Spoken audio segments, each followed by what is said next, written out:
Hi, and welcome to 5 Practical Applications of AI for Inbound Marketers. I'm Katie Robbert, CEO of Trust Insights. So first and foremost, before you ask, yes, the slides will be available. If you go to willtheslidesbeavailable.com, you can get a copy of this deck and the supplemental audio recording. So let's go ahead and dive in. When talking with CMOs earlier this year for the CMO survey, CMOs were reporting the top uses of AI in marketing by economic sector. So you can see activities such as content personalization, predictive analytics for customer insights, customer segmentation, programmatic advertising, and so on and so forth. And so these are all things that you yourself as marketers are probably tasked with, but you're not currently using AI for. So what we're going to do today is go through 5 practical applications of artificial intelligence that address some of these things that CMOs are saying they want to be using AI for in their marketing teams. Now, before we dig into that, let's take a look. Companies' use of marketing analytics reaches the highest point in 6 years. Yay! So 43.5% of CMOs are reporting that their teams are using marketing analytics to make decisions. This is important to remember, and I'll tell you why in just a second. What it also means is that 56.5% are still doing things the hard way. So you don't want to be that person walking the tightrope, but chances are, majority of the time, you feel like you are. Artificial intelligence is one of those terms that's thrown around a lot and it's widely misunderstood. I remember the first time that my business partner started explaining to me how artificial intelligence and machine learning all work together, the 4 different types of machine learning, the known knowns, the known unknowns, the unknown knowns, and the unknown unknowns. I very much made this face. And me and Gary Busey shared that same sentiment of, I don't really know what's going on. Um, so let's start to debunk something. So, what is artificial intelligence? Well, the easier place to start is what it's not. So, Hollywood has hyped up artificial intelligence to be something that oftentimes scares people. So, artificial intelligence is not magic, it's not unicorns, and more importantly, it's not that creepy kid, Haley Joel Osment. It's not Arnold Schwarzenegger, and it's not that weird robot thing from that Will Smith movie that nobody really remembers. That's all the Hollywood representation of artificial intelligence. As it stands today, artificial intelligence is math. I know, big spoiler. Artificial intelligence is an umbrella term, and you start with the foundation of statistics and probability. Then you have algorithms, machine learning, and deep learning. So, let's talk about the 5 different use cases. Back to that original slide of the ways that CMOs want to be seeing artificial intelligence used in marketing. These are the 5 use cases that we've put together. So you have unfocused, unclear, untapped, unprepared, and unknown. Another way to think about these use cases is within something that's near and dear to your heart, content marketing. So we've put it together in an AI-driven content marketing process. So unfocused, unclear, untapped, unprepared, and unknown. So let's start at the top with unfocused. So when doing your content marketing, you need to know sort of at the very baseline what's working. As a marketer, you are probably stretched thin. You're focusing on a whole bunch of different channels. You have your, social channels, your email channels, your direct channels, your SEO channels, and it's really hard to understand what's even working for you. So you're just pushing forward, pushing forward, pushing forward, and you don't really have the time to take a step back. Well, the companies tried to prioritize earlier this year in the CMO survey. They said, I'm going to put a stake in the ground and I'm going to prioritize search engine optimization and other paid digital media. Cool. What if those aren't the right channels for you? So you need to take a step back and say, just because that works for them and they're saying SEO and paid is the most important thing, it doesn't mean that it's the most important thing for you. So a customer journey is basically comprised of 2 things. It's the buyer's journey and the owner's journey. You start at the top with awareness, and that's when a customer or prospect becomes aware of you. They hear about you, they learn about you. And then they move through the journey with consideration, evaluation. And then when they finally make a purchase and engage with you, that it becomes the owner's journey. And then there's a different set of expectations. And so all of the digital channels play a part in that journey to make sure that people are getting the right information at the right time. Now, you can run a high level customer journey with your Google Analytics data. It's okay, it's pretty good. But the challenge and the limitation with the digital customer journey coming out straight out of Google Analytics is at the channel level. And the problem with that is that if it just has that bucket social or that bucket email, and you have multiple platforms and assets within each one of those channels, then you don't know which of those assets are actually working. So, another way to look at it is using your same Google Analytics data, your source medium data, and your conversion data, you can run an AI algorithm. In this sense, we're looking at a Markov chain model. A Markov chain is, if you think about the game of Jenga, when you stack up all of those blocks and then you start to pull things out of the foundation, blocks out of the foundation, the whole tower flips over. This is very much the same way to think about that data. So the data is stacked in such a way that if you pull out an important channel, then everything is going to start to topple over. So that's the algorithm that we use to figure out by source medium which channels are converting. And so what you can see, this is actually the digital customer journey for ourselves for Trust Insights. You can see that social, YouTube specifically, leads the charge with awareness. Now, if we were looking at just that channel digital customer journey, we wouldn't know that it was YouTube specifically. We might make some assumptions around Facebook or Twitter or Instagram even, but in this case, it's YouTube.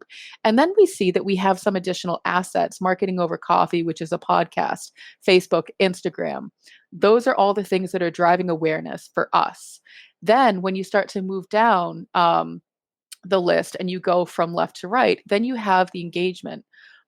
When people are evaluating, okay, is this someone that I want to work for? Do I need more information? And so you have our other email assets, the Almost Timely newsletter. You have other social channels such as Instagram. And then when people are making that consideration and then ultimately purchasing something, you have different assets that are actually doing the work of the conversion. So you have In the Headlights, which is another email asset, the Brain Trust Insights newsletter, yet another email asset. So there's different things that are working that if they were all rolled up into channels, we might say, okay, email's working, it's doing this, so let's just do this blanket with email. What we were able to do with this analysis was actually change the way that we're using some of those assets and change the messaging. For example, the In the Headlights email, that's our personal newsletter. We were using that to build awareness, or so we thought. And then what we found out is that that email newsletter was actually driving conversions. So we changed the way that we message some of the information in that.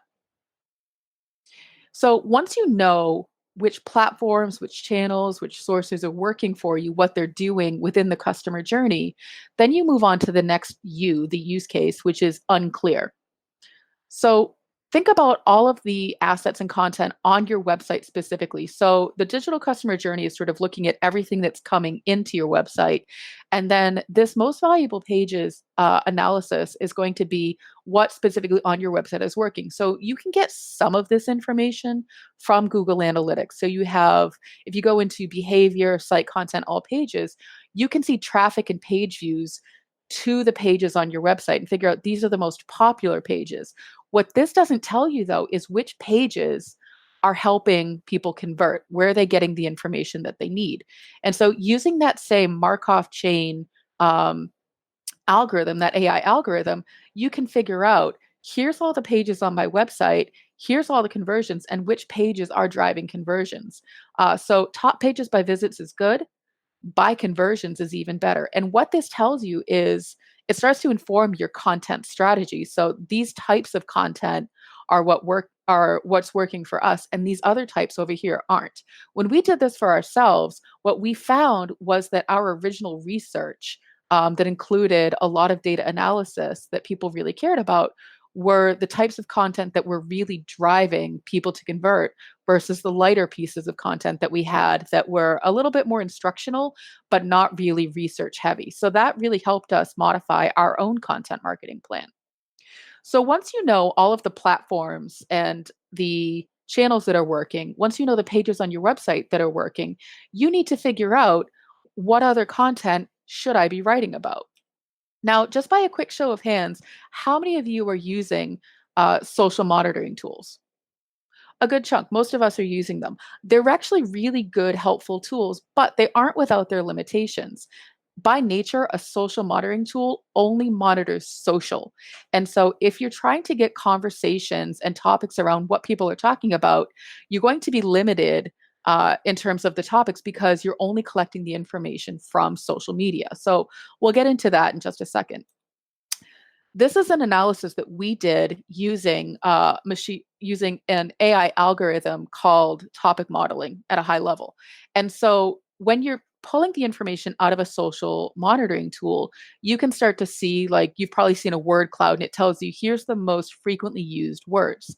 Well, the challenge with that is that you might have, like International Women's Day, 1.6 million posts, or roughly about 6 novels worth of content to pull through. And then you're getting, yes, International Women's Day and women empowerment are probably the words that you're seeing the most often. But what else is in there? And what words are actually the most important? So an AI algorithm can help you start to sift through all of that content. So, this content was pulled from Twitter, but there are a lot of other places where the content lives. And so we actually were working with a trucking client, so a client that staffs the 18 wheelers. The challenge that they were having was they weren't getting the right types of people to apply for the jobs that they were posting. So all of their job postings were on Indeed. And so if you think back to that example of a social monitoring tool, you can't necessarily pull all of that text and that content with that tool. You need something else. And this is where AI comes in more handy and you have those algorithms. So we scraped all of their job postings, about 5,000 of them from Indeed.com, and we figured out sort of the topics that they were posting about most frequently. So their job postings included terms such as class CDL driver, possess class commercial driver's license, valid class, CDL class. Those were the terms that they thought that recruits wanted to hear about. On the flip side of that, we did an analysis of their recruiter calls. And so we actually took about 12,000 recruiter calls straight out of their system. Using AI, we did a transcription of those calls. So it came out through, we use actually a system called otter.ai. And what we found from these phone calls was what people actually cared about. So the conversations were really around pay cent mile, pay week, sign bonus, home time, week time. And so you can see sort of the discrepancy where people who are applying for the job, they want to know, how much am I going to get paid? When can I be home? What they were posting about was, here's the type of driver's license you need to have. And so that was the mismatch. And so we were able to give them this information and they could start to adjust their job postings accordingly so that they could to attract the right type of people to apply for those jobs. Another example was Olive Garden. So Olive Garden, as you know, they have their soup salad breadsticks. And customers love soup salad breadsticks. I love soup salad breadsticks. The challenge that Olive Garden was having was employee turnover. Why was their wait staff turning over so frequently? So think about another place where conversations happen. Glassdoor, for example. Glassdoor is a website that employees can go on and give reviews of the company that they're working for. So we scraped all of the Glassdoor reviews of Olive Garden and found out the reason why employees were leaving so quickly and turning over was actually because of the soup salad breadsticks offer. And so the thing that brings in customers is the thing that makes employees leave, because the wait staff are constantly feeling like, and to quote them, sort of the breadstick slaves, and they're just at the beck and call of the customer to bring more breadsticks, and that was really frustrating to them. So Olive Garden then has to make a decision. Do we get rid of the thing that brings in the customers and keeps our employees, or do we allow employee turnover to continue to happen, but we're keeping our customers happy? So the conversations that people are having and the topics that they're talking about happen a lot of different places outside of social media. So you have Yelp reviews, Google reviews, Glassdoor reviews. How many of you have been asked to scrape G2 reviews for products?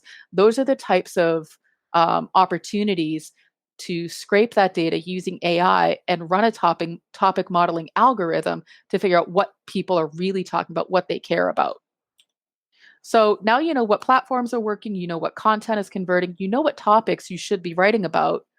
Now you need to figure out when to be writing about these topics. So that's the fourth U, unprepared.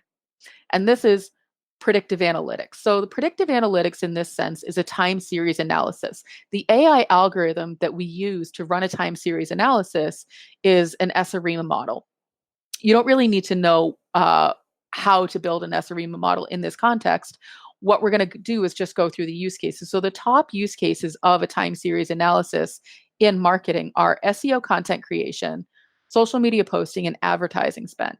Now, why are these the top three? Because you can run one predictive forecast and use it three different ways. So it's a really inexpensive, scalable way to have a better sense of timing of the things that people care about.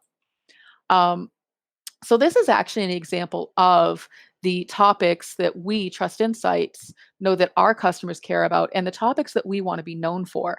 And so what we did was we did our SEO analysis, our keyword analysis, and then we plugged all of that into our AI algorithm.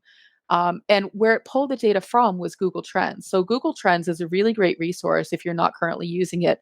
The search data goes all the way back to 2004. So it's a very large set of data that's really clean, really consistent. We usually use about 5 years of search data to really sort of get into those trends. And so we plugged all of these keywords into that algorithm, pulled 5 years worth of US based Google Trend search data, and then projected it forward using that ARIMA algorithm. And what we're seeing is that in September, we're in September now, is that the term Google Data Studio, that topic is what people tend to care about the most at this time of year. So, what does that mean for us? Well, if we think back to that AI algorithm that we ran on our site specifically and figured out what pieces of content on our website are converting the most, that's where we start. We figure out what content do we currently have that's related to this topic, Google Data Studio, and what are we missing? And so ideally, you would be doing this ahead of September because that's the whole point of the predictive forecast is to be able to plan ahead. And so what we were able to do was SEO optimize the existing content. So make sure that all links and content and headers and everything were up to date, and then create new content around this topic to be published in throughout mid and late August, so that when in September, when people are looking for it, it's there for them. And so think of all the different types of questions people ask. So what is Google Data Studio? How do I use it? Where do I get it? When do I use it? Where do I start? Top tips, those types of things. So that's all the content that you would want to have ready around any one given topic. What it also helps us do is deprioritize things that aren't as important right now. So maybe we don't have a lot of content around email marketing strategy, but the good news is that it's not necessarily popular right now for us. And so we can deprioritize that and focus specifically in on content around Google Data Studio. So now that we've SEO optimized our existing and created the new content, we need to figure out when to post it. So we've published it on our website, but we also want to start posting it organically across social media. Social media is an interesting beast, as you know, because it's so widely used, but the algorithms are continuing to change on a regular basis. And what you're seeing is that it's harder and harder and harder for people to see your content. And there's so much junk out there. There's so much information that you want to make sure if you're posting something on social media, that it has the highest probable chance of actually being seen. So using this exact same calendar, you can see, okay, September through November is when I want to be posting the links from my website to my Google Data Studio content on social media, because that's when people care about that topic.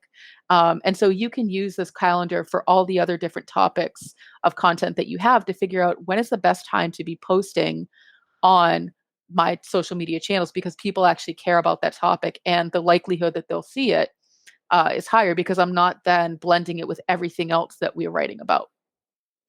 And then lastly, advertising spend. So you've created the new content, you published it, you've posted it organically. Now you need to figure out, is this the right time to boost that content? Or am I running Google AdWords, for example? And what should I be putting the money behind? I used to work with a very large UK weight loss client, and they were spending upwards of about 6 figures a month, just a month, on advertising to break into the US market. Now, we would run a very similar analysis for them using their keywords and projecting forward. These are the weeks of the year that people care about these certain topics related to your product and your service offerings. And so, what ended up happening is they didn't use our analysis, and they would spend and spend and spend and spend on everything and just, throw the money at all of the ads equally without any sort of consideration of, are these the right ads to be showing at this time of year? And you can probably imagine what ended up happening. They were very unhappy. They didn't get the results they were looking for. And ultimately, at the end of the day, everybody decided that the client relationship just wasn't a good fit. Now, that's unfortunate because they were a really good product and they were actually spending a lot of money. So we wanted to see them successful. So I would encourage you to use an analysis like this to make sure you're spending your money in the right places. Now, a story that's a little more happy with a happier outcome. Here's a case study. We worked with a B2B publishing company. So they were publishing a lot of content. And, we took a look at their data and we said, you know what, you're doing pretty good, but I think we can help you do a bit better. So we used that same predictive forecast, that same methodology with their keywords. And we started to create the content and SEO optimize the content based on what the calendar was telling us. And so what you can see is that what it did was it drove up users 18% year over year. So that's a pretty good metric. What's even more impressive is that using that methodology resulted in a 285% increase in conversions and a 248% increase in revenue. Now, those are metrics that you would be very proud and excited to bring to your manager, to bring to your client, to bring to your C suite, all because you got the timing right of when to promote certain types of content. So, in addition to when you should be writing content, it's also helpful to know when you should be sending email, for example. So, this is an analysis that we do every year for ourselves. So, we want to know when in the next 52 weeks will people be reading their email most or not at all. The reason we like to do this is because we're actually a very small company, we're very lean, we're very agile, and we want to make sure that we're spending our time the right way and utilizing our resources most efficiently. So if people are searching for how to set up my out of office and out of office settings, then they are likely going on vacation and they're not going to be checking email. And so, what we've seen, unsurprisingly, for the past couple of years is that the week of July 4th is when people are not necessarily checking their email. So, what we've decided to do during that time period is we still send an email, but we truncate the amount of content that we create for that particular email. So that way, we're still sending something, we're still continuing that relationship, that brand awareness, but we're not deploying all of our resources and energy on an email that is likely to not be read. Now, we did this again using Google Trends data because for us personally, we just don't have enough historical email marketing data. But this would actually be a really good opportunity to take a look at your open rates, for example, and run this forecast. Now, you're probably saying to yourself, "Man, I wish I had this." Well, here's the good news. We did run this analysis, and we do want to share this with you. The one thing we ask is that you make sure that you give us proper credit for it. So please be sure to tag Trust Insights and Katie Robbert. If you do share it, feel free to share it, far and wide across social media because it is a valuable analysis. So here's what it looks like. When to send email by quarter. So the best weeks to send email over the next 4 quarters. So actually coming up September 15th. So if you don't have something planned, make sure you're getting something out there, some sort of an announcement, some sort of an offering, or even just highlighting a really great piece of content that you've written. You're also looking at the week of October 20th, the week of January 12th, and the week of April 26th. Now, the worst weeks to send email by quarter in Q3, actually, you've already missed it. It was August 11th. People were probably on vacation. You have the week of December 15th, the week of March 29th, and the week of March 17th. So use this to plan your budget, your resources for your email marketing for the rest of the year. If you do nothing else, take this away and apply it to your email marketing. So we've talked about the first four. You have your unfocused, your unclear, untapped, and unprepared. Now that you've gotten your content published, now you probably want to promote it and get it out there. So this is the fifth and final U, the unknown. This is your influencer marketing. So a lot of you are probably using some kind of an influencer marketing program, or maybe you've used influencers in the past. What we're seeing, unfortunately, though, is that most of the influencers are found on social media, Facebook, Twitter, Instagram, but the engagement rates for those platforms are not great. And the reason for that is because, again, these platforms are constantly changing their algorithms. Instagram, for example, is changing the way that the functionality works. They're taking away the like button, they're testing that.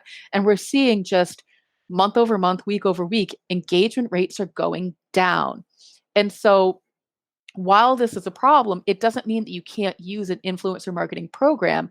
It just means that perhaps there's a different way to think about it. So, using again an AI algorithm, there's a different way to think about influencer marketing. So, what we did in this example was we actually took the IBM Think conference from earlier this year, and we extracted using a social monitoring tool, much like the ones that you guys are using, with the hashtag IBM Think and IBM Think 2019. That's the hashtag that everybody was using at that particular conference.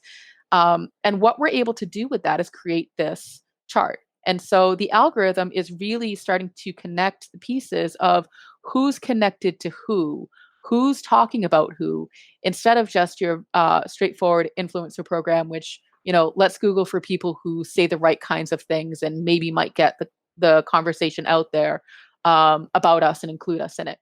So this AI algorithm actually goes deeper. It figures out the connections between people. And so you can see you have this pink section, the red section, the green section, the blue section, and that is how everybody is connected to each other. So it really gives you the opportunity to figure out who are the right people having the right conversations with the right connections. Now, while this is a really pretty graph, it doesn't actually do a whole lot for figuring out. So there is a spreadsheet that can come along with it. And what you can start to see is you have their ID, you have their, Twitter name, their location, their description, how many friends they have. So what is their reach that they might potentially have? So it's a different way to think about the work that you're already doing using an AI algorithm. Now, there are three different kinds of influencers. So, primarily, I think what I've seen in my experience is people tend to look for the loudest influencer, the influencers with the most reach. That doesn't necessarily get you the most engagement. And so, you really need to challenge yourself to think about, what is my goal of using an influencer? And so, the first influencer that you might not be considering is the explorer. These are the cool finders, these are the experts that everybody admires. They don't post a lot on social media, but when they do, you should make sure that you're going to sit up and listen to what they're saying. This might be someone like a Tom Webster who works in market research and really tries to find those deep, meaningful insights. And so, while it might take a little bit longer to find these types of influencers, their cost is going to be a lot less because they're not as high in demand as the broadcasters. The next type of influencer is the advocate. So this is the idea champion. This is the connector to cool. Think about someone like a Katie Martell or an Ann Handley, who they have their weekly newsletter. They have a really good, strong following. They're loyalists. These are the people who they're not just talking to talk. When they talk, they have something really important to say, and they have the network that's setting up and listening to what they're saying. And then lastly, you have the broadcaster. This might be someone like a Gary Vaynerchuk, or the example that we use most commonly is, think about a Kardashian. So they have the megaphone, they have the biggest reach, they're the loudest, but because of that, their message tends to get lost in the shuffle because they're saying so many things to so many people. It's not necessarily as targeted and tailored. So when you're coming up with your influencer marketing program, just think about that of, what am I trying to accomplish by engaging an influencer when I want to get my content out there and better known, and who would be the best suited? So those are the 5 views of an AI driven content marketing program. You're unfocused, unclear, untapped, unprepared, and unknown. Or another way to look at it is, you start with your digital customer journey to figure out what platforms, what sources and channels are working most for you to convert, and where do they fall in the process. What pages on my website are doing the most hard work, and where do I need to beef up a couple of them? What topics do people care about? What conversations are they having? What should I be writing about? And so that I can join that conversation too. When should I be putting that content out there? And when should I be putting money behind it? And then lastly, who should I be engaging with to help me get that word out? So that's the 5 use cases to bring AI into your marketing. So if we go back to that initial analysis, the CMO survey, we've actually tackled a lot of those uses of AI in marketing that the CMOs care the most about. Well, before you start worrying about, can we do this or will AI take my job? Let's just pause for a moment and talk about what AI cannot do.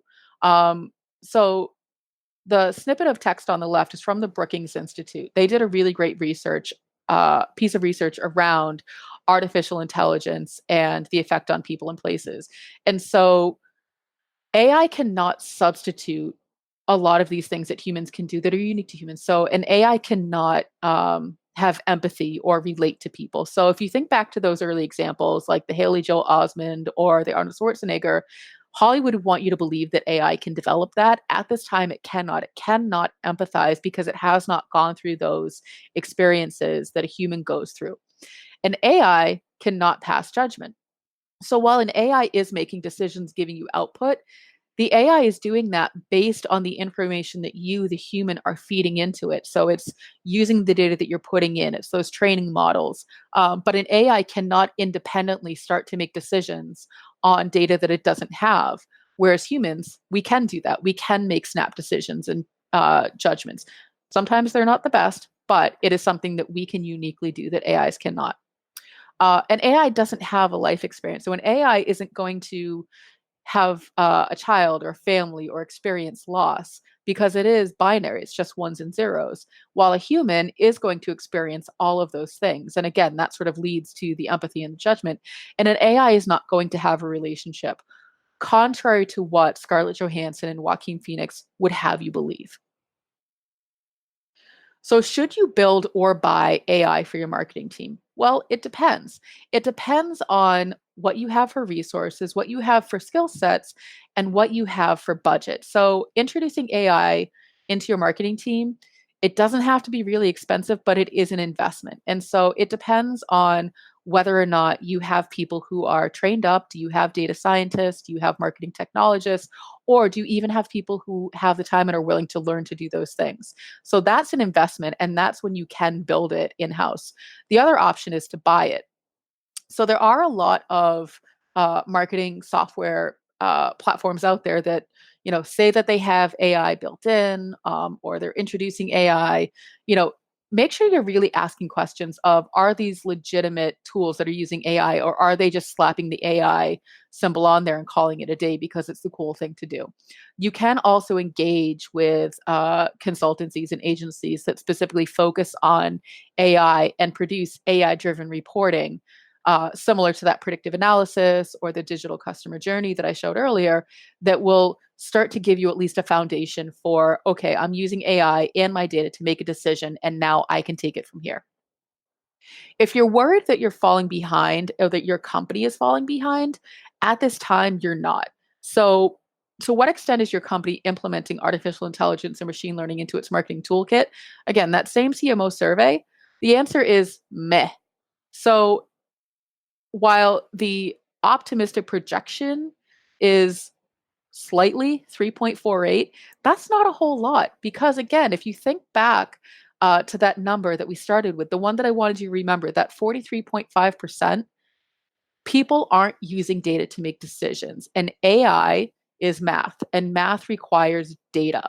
So that's how it all comes in. If you do not have data, if you are not using data to make a decision, you cannot really introduce artificial intelligence into your team, into your company. Now, that's not going to stop people from trying, but that's essentially what's going to happen is it's going to fail. So, how do you plan for artificial intelligence within your team? Well, you start at the bottom. You have your data foundation. You need to find, clean, prepare, and unify all of your data sources. So, what this really means is you need to be collecting data in a consistent manner, and you need to know what it's telling you. You need to have some sort of ability to collect the data, pull the data, analyze the data. Once you have that, then you can really start to dig into, are we meeting our goals? Have we defined goals and KPIs? Do we understand what happened in order to sort of figure out what are the next steps? So if you're constantly in that reactionary, I don't know what happened, I don't know what to do about this crisis mode, you probably don't have those two foundational pieces. But once you do, once you have your data foundation and measurement and analytics, you can move on to the insights and research. And so that's more of the why did it happen? It's the customer surveys, the market research. Why are people making the decisions that they're making? It's developing your qualitative capabilities. Once you have those pieces, you can move on to process automation. So it's automating some of the known knowns, which is a type of machine learning, finding efficiencies and scaling your processes. So that might be automating some of your reporting or the way that the data is pulled, or how some of the communication happens, or some of the postings that you're doing externally on social media. Then you can start to build out your data science capabilities. So it's exploring more of the unknowns. It's that experimental and innovative. It's building statistical and math capabilities. And then you have people who can code, and function essentially like engineers. So RStudio, Python, IBM, for example, are some of the systems that you would use to do that, to start that exploratory data science. Then you move on to the machine learning. So that's where you're actually developing the models and advancing your process automation with supervised and unsupervised machine learning. And so these are the models that are working and learning. The more data that you put in, the more sophisticated they become. And then ultimately, you become an AI powered enterprise. So you can start to roll it out across your team and across all of the different roles within your company. Now, in order to properly introduce AI into your marketing team, you have to have those four pieces: the data foundation, measurement and analytics, insights and research, and process automation pretty well mastered before you can really confidently introduce AI. So I would start there. If you're still trying to figure out what happened, then you're stuck at that same bottom layer. But don't worry, most companies are. So there is still an opportunity to course correct and start to get ahead. So most companies lack quantitative metrics to demonstrate the impact of marketing spending. 63.6% don't know what happened. That's a problem. So again, if you don't have that foundation, you really shouldn't start introducing AI, and maybe you shouldn't be building it in-house. You should be looking externally to consultants who can help you get to that point where you can confidently introduce artificial intelligence. So what's next? What does all of this mean for you, the marketer? Well, we know today that AI isn't going to take your job. AI is going to take specific tasks. And again, this is according to the Brookings Institute. If you haven't checked out some of their research, I highly recommend that you do. So think about your job in terms of breaking it down into the repetitive tasks. If you can look ahead to December on a Tuesday and you know exactly what's going to happen that day, chances are parts of your job are at risk for AI taking them, because AI can take those repetitive tasks and automate them very, very easily.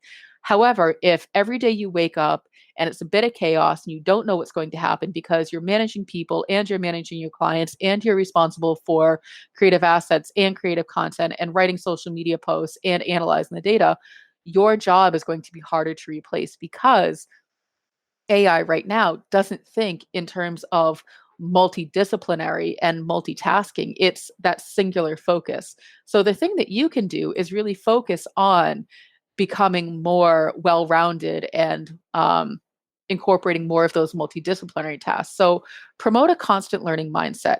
Take a look at what certifications that you can get. Google Analytics has great certifications. IBM has really great AI and machine learning certifications.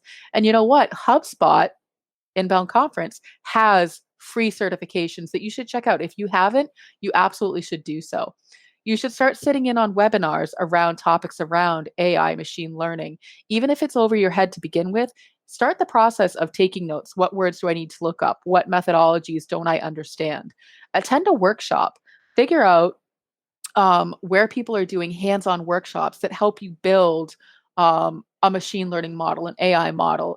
This IBM is, again, a really good resource for that. And start reading and subscribing to blogs and newsletters. Now, a little bit of a promotion: the Trust Insights in the Headlights newsletter. We pride ourselves on being that cross section between data science, AI, and marketing. So if you want to subscribe to a free, good quality newsletter, I would recommend you subscribe to ours. It's weekly. And it's written by us. And so that sort of brings us full circle. 5 use cases to introduce AI into your marketing, where to get started, but ultimately start doing something, because nothing changes like changes, because nothing changes but the changes.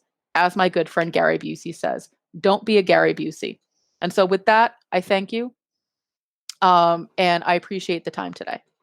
Want help solving your company's data, analytics, and digital marketing problems? Visit trustinsights.ai today and let us know how we can help you.